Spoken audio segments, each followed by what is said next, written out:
Today, I invite you to read with me the passage that is in the Gospel of Jesus, according to John chapter 13, verses 31 to 38, and also Mark chapter 14, verses 27 and 28.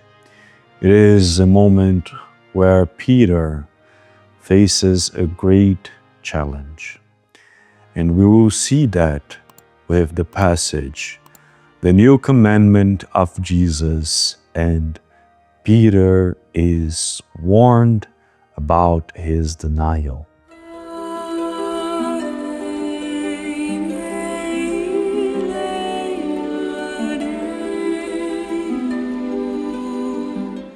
After Jesus indicated that Judas Iscariot was the traitor, and he had run away from everybody, the disciples were astonished, of course.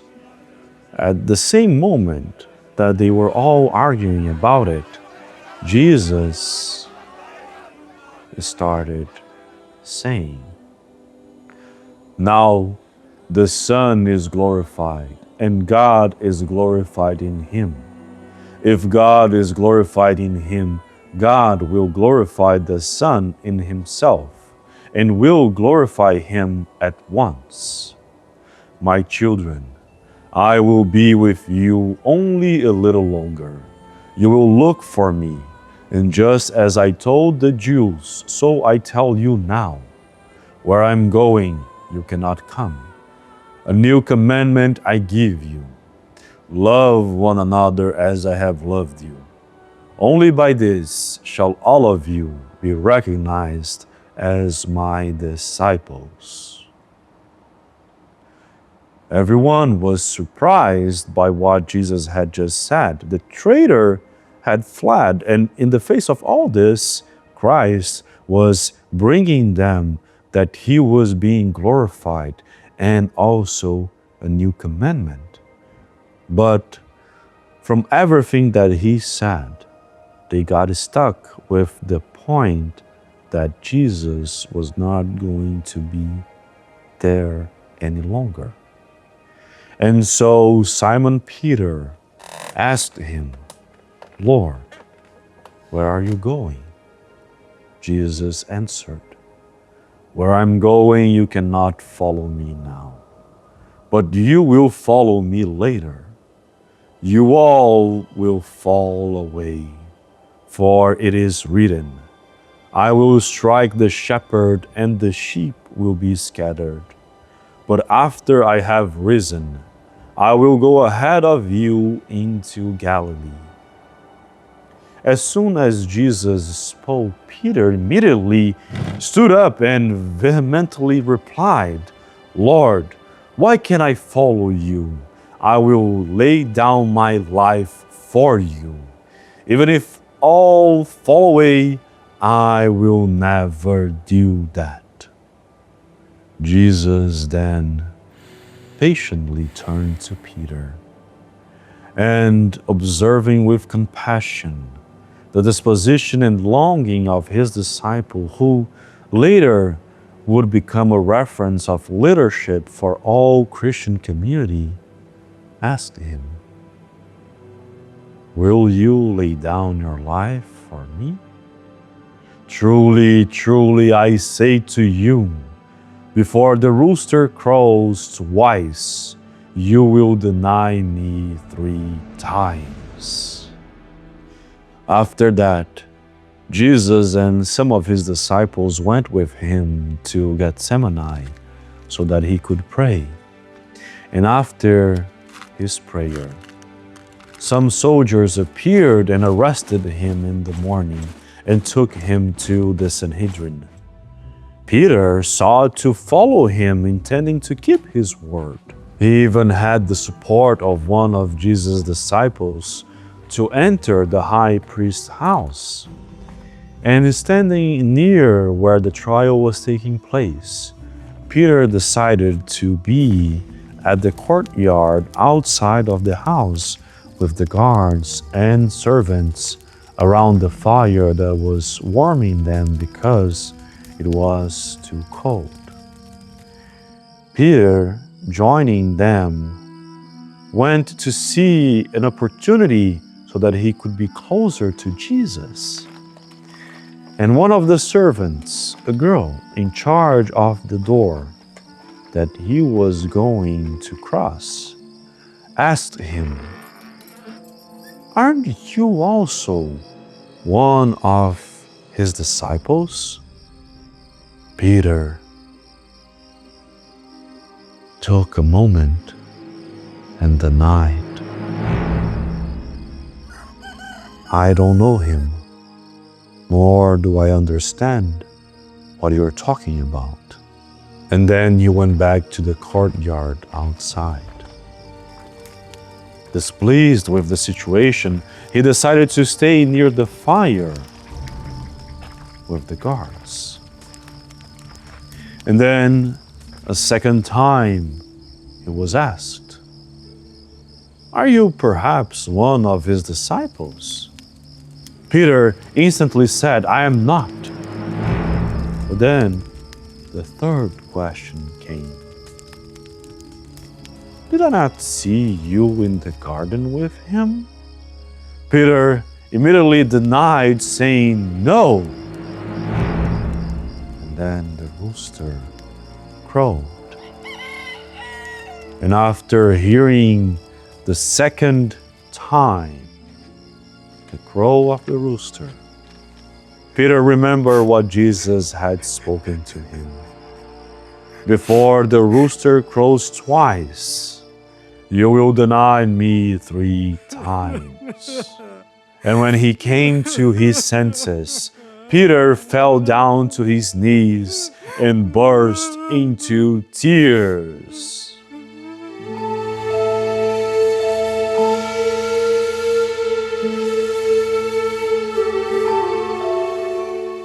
What a moment in the life of Peter. And it already brings us to reflection, moments of our lives just like that. How many times did we fall so that we realized the workings of God in our lives? How many of us are already in a path that is trying to follow Christ, to be with Him just like Peter, but then in a crucial moment of our lives, we deny Him? That is a great sadness that is lurking in our hearts. And we need to change it. We need to look in ourselves and realize the hidden shadows that need to be cast out from our hearts.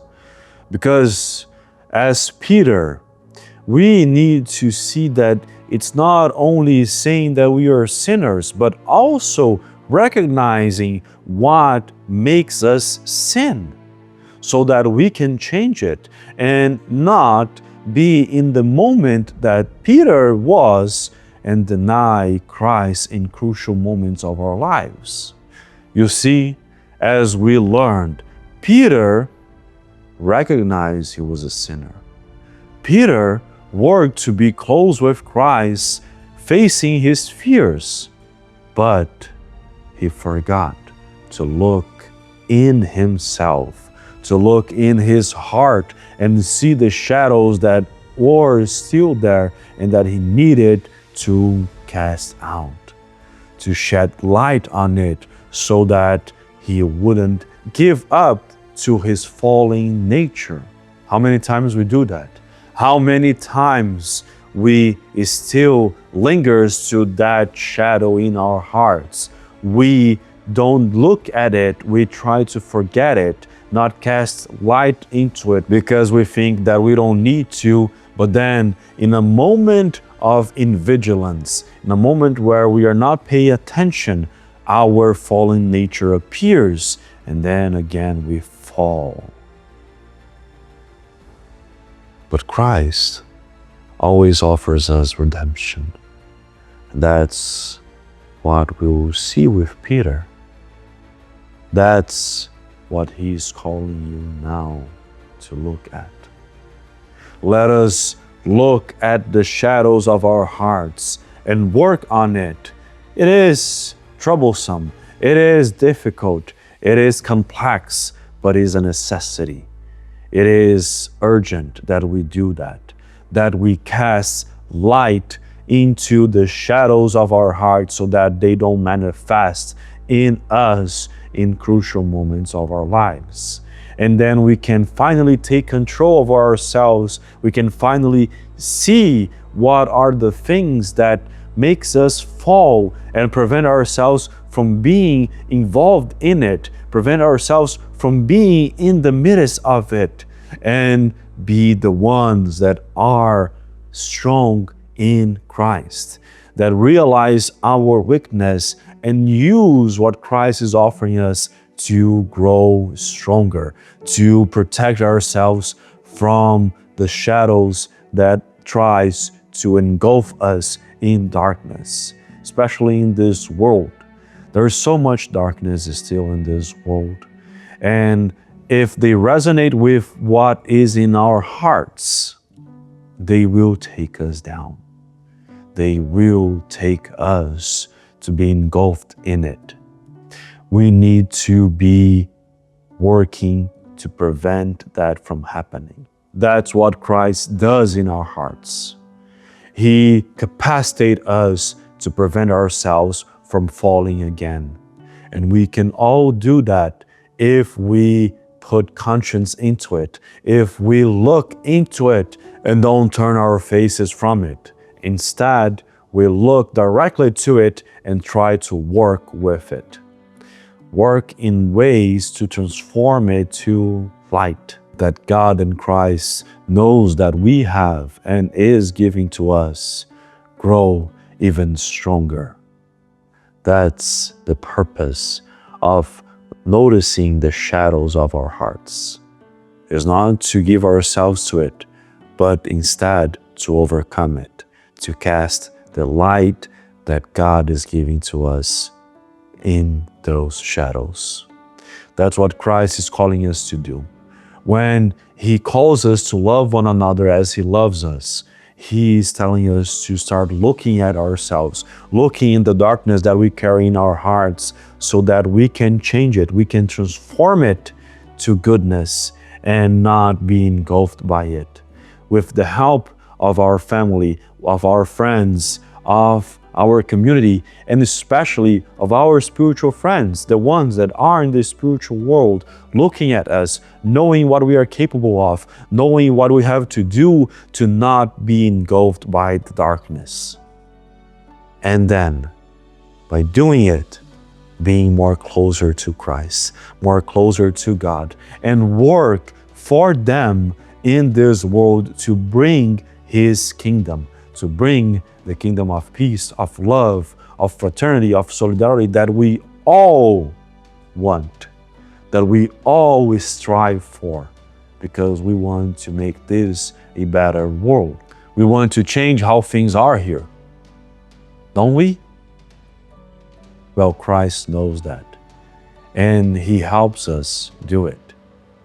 We can all know and understand our work here in this world and what is it that we have to do to manifest His love by reading His gospel and His book of Revelation. Read the Bible. I'm leaving links down below so that you can attend to this calling of Christ and start to have this relationship with Him, and also for you to have His presence in your life, have His light in your life. Christ is calling us. Let us attend to His calling and work in this world to manifest His kingdom that He is bringing in His triumphant return.